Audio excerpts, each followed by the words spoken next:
Ыйык коргонуу боюнча Иран кинолорунун кыскача тарыхы.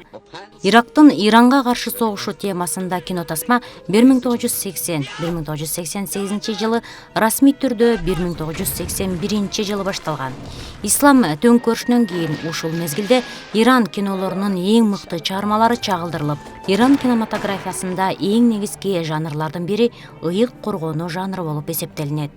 Бул согуштун таасири астында Ислам революциясынан кийин Саддам режими тарабынан Жаш Ислам республикага жүктөлгөн жападан жалгыз жанр. برای که آزادی خواه وابستگی یعنی مرگ. خانواده وابستگی میاره. آدم مجبور مذاکره. Ирандагы ислам революциясына 1,5 жыл болгон соң 1980 жылы Саддамдын аскерлери Иранга кол салып, 8 жылдык согуш башталган.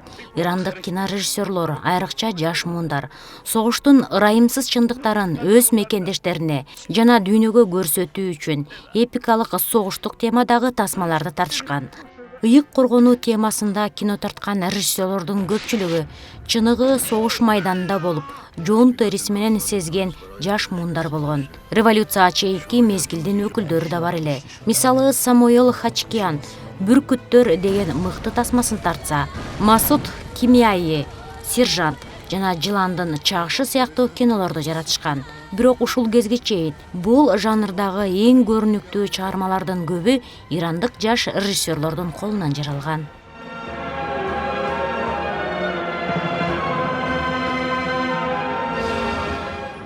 Ыйык коргоо жанрын экиге бөлүп кароого болот. Алар 1980-1988 жылдагы 8 жыл аралыкта Ирактын Иранга каршы таңуулаган согушу, ал эми экинчиси 1988 жылдан азыркы учурга чейин тагыраагы согуштан кийинки мезгилди түзөт.